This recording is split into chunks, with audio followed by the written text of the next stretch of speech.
Hello, everybody. Welcome back to another edition of the European Tour Picks and Bets. You can find us here on the Mayo Media Network every single European Tour event. Please feel free to rate, review, and subscribe. Give us a like. And then if you're looking at the podcast platforms, you can find this show every week on the Daily Fantasy Sports Picks and Bets, The Mix. Search at any of your platforms and you'll be able to find my show here with Tom Jacobs, co-host. How are you doing tonight, Tom? Yeah, I'm good. I mean, I think that this week, especially, be best if people check us out on the podcast. So they don't have to look at me and my tiredness. But yeah, I think we love doing the YouTube show. We think it adds an element to it. We welcome all the comments. We see a lot of those as well. But yeah, as you say, there's plenty of guys that like to listen in the car or on the train or whatever. So whatever way you like to do it, let us know and keep doing it and supporting, because we're having a really good time doing it and like bringing you the content that we do. Absolutely. Our show together here has just been a blast. And hopefully, as we continue to grow, show more the light of the European Tour. And we are at the second week in a row at the same course in the Canary Islands. This will be the Canary Islands Championship for the week, Golf Costa Adige. It's the championship course here. And the finickiness of this course, Tom, that we saw last week, 5 par 5s. European Tour website now has it back to 6 par 5s. We'll see if they change the 8th hole this week. That played very difficult. And then, we have 6 par 3s as well. So an intriguing course, but it did play out. It seemed like a certain style of golfers ended up being the ones that were at the top. What were your takeaways from the first week here? I think you pointed out last week that you were just focusing guys that hit it long and could score on the par 5s, right? I was quite taken by the par 3 scoring, and it did help a lot of people, but in the end, Dean Burmeister ran away with it because he made 28 birdies and a couple of eagles, and that was all he needed to do, and although there was a host of shorter hitters behind him, it did pay off to be long there and not especially straight. It didn't really matter, did it? It was just about scoring and going low. It wasn't quite as low scoring as the week before in some aspects, but it was a great thrill once again. Yeah, I think it's a course that potentially we can see. If I had to narrow it down, I would say off the tee seemed to matter the most, because I'm really pairing it. What I thought the 2 golfers who played the best, in my opinion, were obviously Burmeister, but another golfer who we're going to talk about, a little bit, is Adrian Meronk. And I think of what do those two do very similar. They are great off the tee. They're also pretty decent with the putters, as is Samoya, who was in the mix there too. Nicola van Dellinghusen, that was a decent pronunciation, actually. That's great. I mean, I'm not going to try and beat that. He putts incredible. So, that does matter, but you just have to take advantage of these par 5s. And the best way to do it, this course, was with distance. Most of them were reachable in 2. So the par 5 scoring and then rack up the birdies. That is what Meronk, that is what Burmeister do week in and week out. So that's the pedigree I'm going with. Some of those same golfers did perform very well last week. Some of them, may have missed the cut, didn't play too well, and I'm kind of still dabbling in that. But I do like when you're staying at the same course, it just feels a continuation in some sense. But if you were in the mix, your number has now been cut in half from what it was last week. So top of the board, we see Garrett Higgo, who opened 4 under through 4 holes, thought he was going to run away 2 weeks in a row. He can be as long as 12-1 for the week. Burmeister up to 18-1. And then the mid-range, I guess we're not seeing as much at the top of the field as we saw last week. We have Harding, Cantor, Arnaus, Samoya, Valimaki, Crocker, Dubuisson, Callum Hill, all could be found under 30-1. Anybody in that range really intrigue you?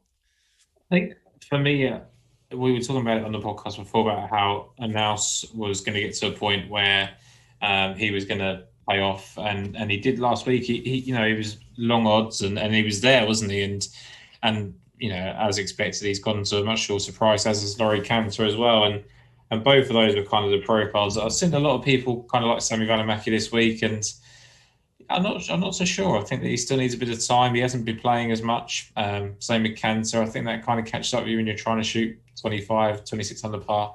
So yeah, those would have been two, Cantor and Announce for me, but I just thought they were slightly on the short side and not quite where we want to be odds-wise. Yeah, I would say Arnas, ball striking was incredible last week. And he's just a golfer that I compare a lot of people to Bob McIntyre, but if you think overall of where Bob had gotten, his odds to week in and week out, he was sitting in these 20s and 30s every single week to the point that it was very hard to bet him. And almost we'll talk about Guido shortly, but Arnas, when you're in this range, it's tough, for me to bite the bullet and bet him when he's going to be what feels like triple the odds in 3 weeks time at a difficult course and could pop up, there as well. So he would be the one a little short for me.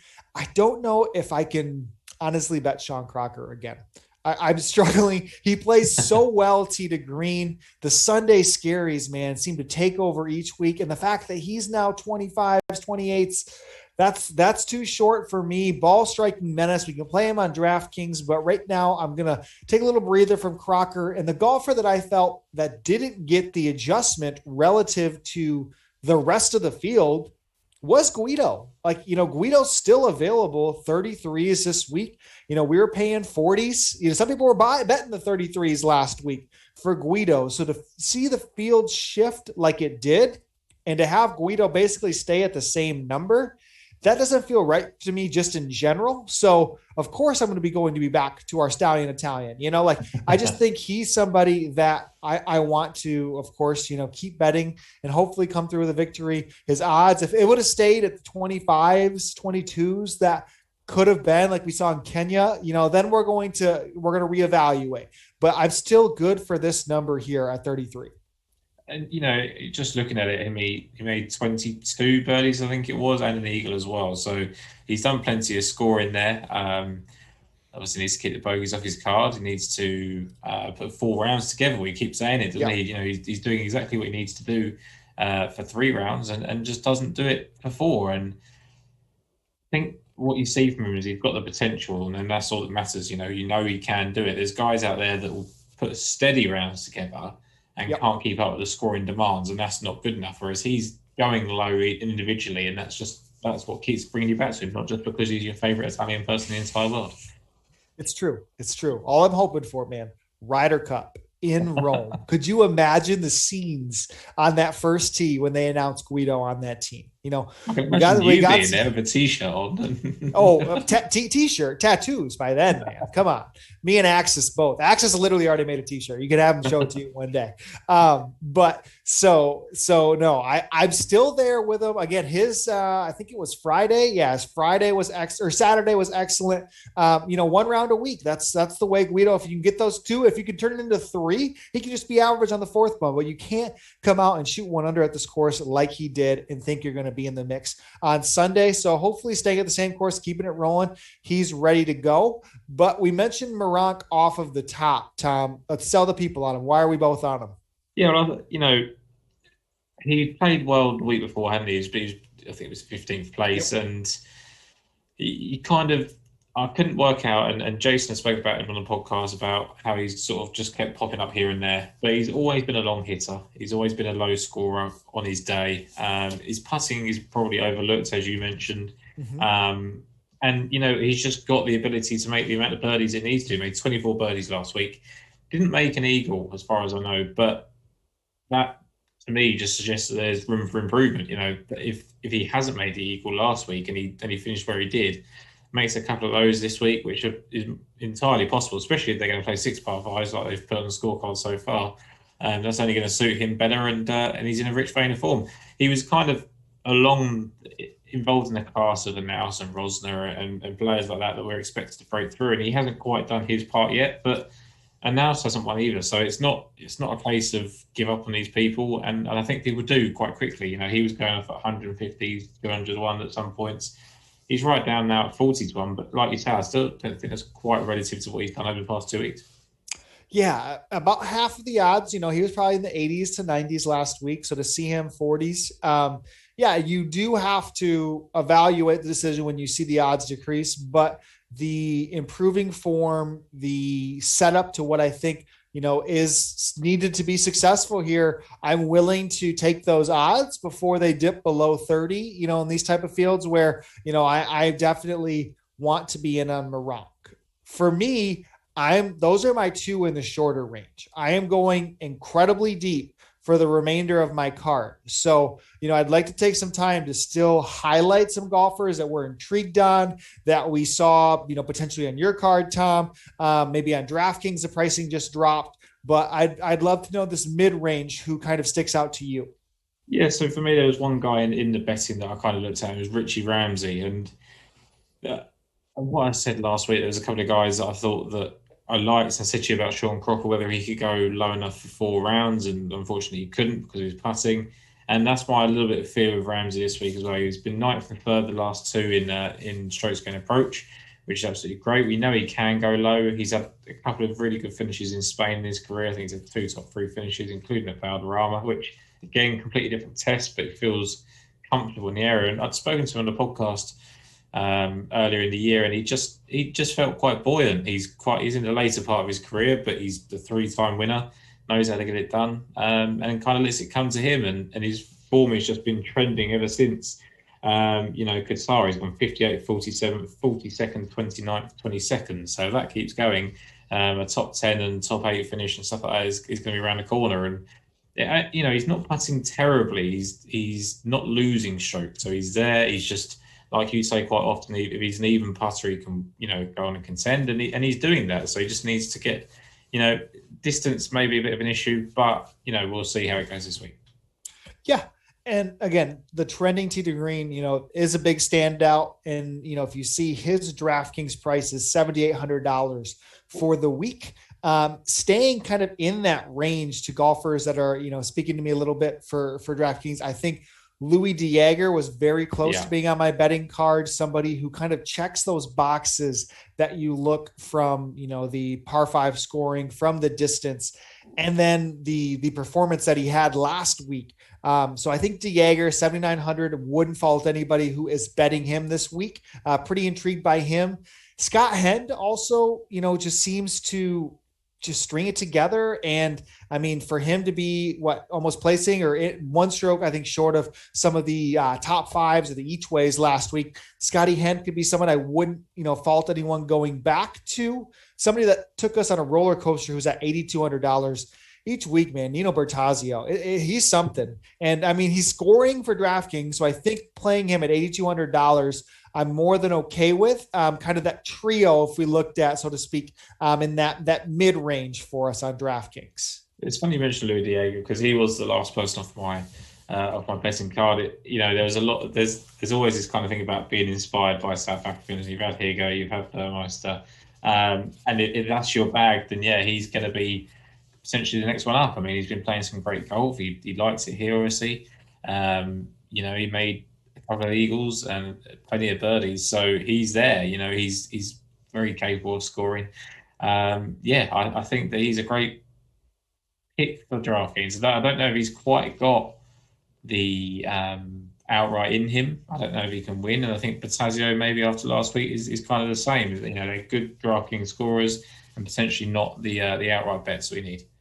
Yep, 100%. So I think if we keep going in here before we hit triple digits, I'd like you to go for your pair that are right around this range. Yeah, so I think we both agree on Pedro Oriol, who's coming up. But before that, and we go into, we've got Paul Waring, who is just hitting the ball. He's gone during the lockdown and gone into distance, and he's slightly older, and it's kind of unexpected, but I think he's kind of getting used to that. The last couple of weeks, he's been gaining a lot of strokes off the tee. He's a low scorer when he needs to be in certain events. He can string form together. And yeah, he was there. He had 2 eagles last week, 19 birdies, plenty of bogeys on there to kind of keep him out of the running. But it intrigues me because I think when someone dedicates that amount of time to something and does, change their game, when they start showing signs of a bit of form from it, as opposed to struggling, because he was missing cuts for fun over the last few months. And I think it's because he changed his game, didn't quite know how to control the distance that he gained. But he seems to be picking it up. And if that is a sign of things to come, then Paul Waring is someone that I think we should be paying attention to. It always shocks me that Paul Waring's only 36 years old. I feel He like looks about 56. yes, Yeah. absolutely. So no, I think he's good. And then somebody who you mentioned that you were pretty close with that I think overall could be also played on DraftKings, a golfer that if you talk about off the tee trending form, Richard Mansell, $7,300 has been hitting that. Plays great on the Challenge Tour, trying to make those leaps. We were on him last week. I was, and I'm not there again. These long shots, you can make an argument for just about everybody. Yeah. But I think he's just short enough that I'm willing to take the ones that I'm going to talk about in just a bit here. But it's right there with Richard Mansell, and he should perform well. I mean, he ended up 42nd last week, but seemed to have played better than that finishing position. So Mansell, no problem with, but I think it's time to get weird with these long shots. You mentioned Pedro Oriol off of the top. That is the first one, I think, on my end. He was available on 365 this morning at 140. Most of the American books had him closer to 100. Finished his 6th last week. Spanish golfer. I always kind of kept an eye on him because his ball striking numbers each week, when he made these, 2018, 2019 starts on the European tour, were still showing up. So the fact that, 33rd miscut, but those before that still had really good tee to green numbers. So it came around with a short game a little bit last week. 6th place finish for him, paid off at long odds, but he is still long enough this week that, I'm surprised it's not shorter. That 140 was very intriguing this morning. So he kind of starts off there, and I'd imagine the same reasons are for you too. Yeah, I mean, the thing for me was that like last week was kind of a breakthrough for him because he was someone that kind of, like you said, he statistically showed up, and I think a lot of people are quite easy to dismiss him because he hasn't really done it on the European Tour. He's played well on the Challenge Tour. He's been a victor there in 2017 and second as well. Very, very promising talent. Hasn't really kicked on. And when he starts to get into contention on the European Tour now, as he did last week, it was a pretty decent field. It wasn't the strongest, but there was certainly a few names up there that can cause stress down the back nine and stuff like that. And I think that he played really well. And yeah, I expect him to do exactly the same again this week. Like you say, I think that there's a lot in there to go in back-to-back quarters. I think that has to be taken into account. I think that he's the type of guy that it comes down to his putting an awful lot. And once you've got a second look at the greens, that can make a huge lot of difference. Yep, absolutely. If we stick in kind of the range of, for me, this 150s I'm living at. Was able to catch a 250 this morning, but I have a trio of golfers here in a row, all at 150 to 1. If we compare them, I think the one that fits the same mold to Pedro Oriol is Eduardo Molinari. So Dodo Molinari, he, just like Oriol, was trending in ball striking, trending in tee to green, although just 6 miscuts in a row for Molinari. But if you looked at his tee to green relative to the field, he's top 5 in the last 4 events. And finally, that came through with a 28th place last week. And that 28th was not representative of the way he really played. He was right there floating inside the top 10, on Saturday. Sunday didn't go his way. I think Molinari, just like we saw with Oriol, just didn't have the, didn't have the decrease in odds that I would have anticipated for the form that they showed at the course. And I think as well is that if you want anybody to start showing forms in terms of tee to green, it's Eduardo Molinari because he's such a big advocate for it. He's very heavily involved in statistics, isn't he? So once he starts to see that going, because he's very much of like, you don't need to worry about putting as long as your tee to green goes there, you'll contend. So if he starts showing that and he keeps it up, and that's how a guy like him can come back from those miscuts because, he's sitting there going, like you've picked up on, that's been trending for a long time. And all of a sudden he finishes 28th and that should have been better as well. So I think he's a perfect player to be in that kind of form. And, he's got a lot of winning background. He's a very high caliber player. He used to surpass his brother in terms of victories until obviously that changed very late on. But Yeah, I think that there's plenty there. I think we've been back to a couple of veterans over the last couple of years, couple of weeks, and he's certainly one to keep an eye on. 100%. And that to me, we've talked through two trends in that scenario. I'm now, after you've gotten to know me, these type of golfers that are at the deep odds, following them through amateur rankings, following them through mini tours, following just talents of the game when they get their opportunities. I think this next stretch for me are golfers that kind of check that box. The first one shouldn't be a surprise of going back to the well with Austin Batista. What Batista did so incredibly well in Austria. He just battled those conditions, tough scoring, and then he comes out and I was ready to light the house on fire, man. -4 through 6 before I'm out of bed in the morning, the first week in the Canary Islands. And I'm like, is this kid going to do it? Is this happening right now? And then he hits one OB on his second shot on a par 5, ends up, I think, doubling it, backs it up with a bogey. Next thing you know, he's not playing the weekend. And it's like, all right, that was your shot, Austin Batista. These don't come around too often. You try to string a little bit together. You get enough points. Kid goes and plays the Clutch Pro Tour, a mini tour in Europe out here, and then chooses, to finish 7th there, gets another sponsor's exemption. He's back in play this week, 150-1. I'm not, throwing that out for 2 rounds. We know what he has, and the number is still there.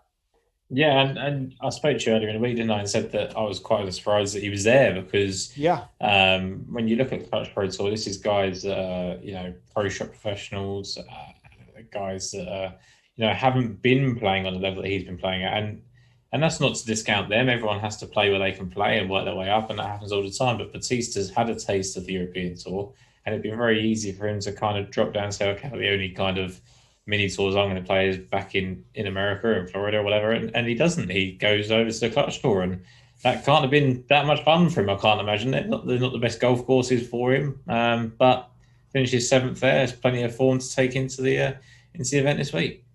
Yeah, I think it's quite incredible. Just it showcases, we got to have the story of Mike Vasecki last week on the PGA Tour, special. He's right here, Sarasota, my hometown. So really cool to see them on that stage. Did make the weekend, didn't play all that great, and that's okay.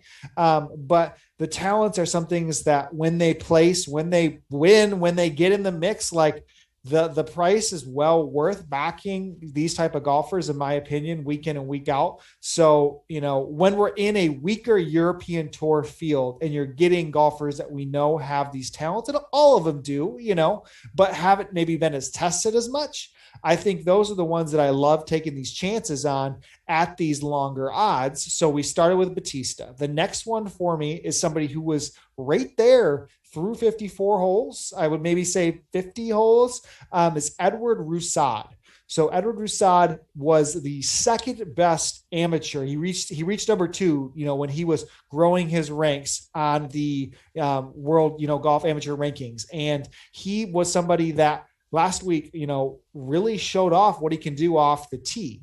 He is a bomber, and he consistently on the par 5s has given himself chance after chance after chance. And Alejandro Del Rey was the one that I was really intrigued to go into the week. But just as much a story can be told about Edward Roussad. And again, to have the pedigree, he just turned pro 3 weeks ago. So to see him in the mix, they had an interview with him. He just said, I'm just playing against the course. I don't care about the finish. I just want to play my game, do my thing. And, for the first time, he really turned that corner.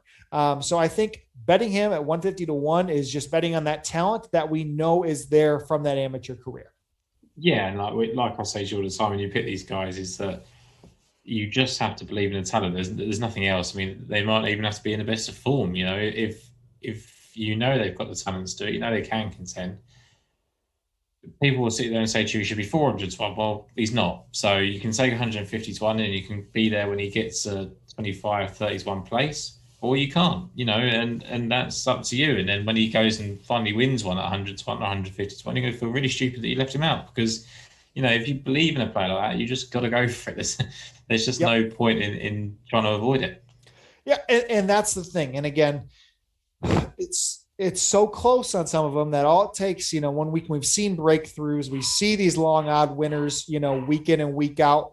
I guess I wouldn't say week in and week out, but a few times through the season, you're going to have these triple digits, these really talented guys break through, and ultimately I'm ready to take that risk on a handful of them. And the last one I would say, we've bet Batista because of his mini tour record, and his pedigree and what we've seen out of him. And the arguably the best golfer right now on the United States mini tour scene is Alejandro Tosti out of Argentina. He has, if you pull in the Swing Thought tours, so Swing Thought is, I'd say, an above average field strength mini tour here. And again, we're putting in some of these ones, there's a lot of mini tours, but the Swing Thought pulls in some pretty quality talented each week. And you'll see his last, 8 finishes here.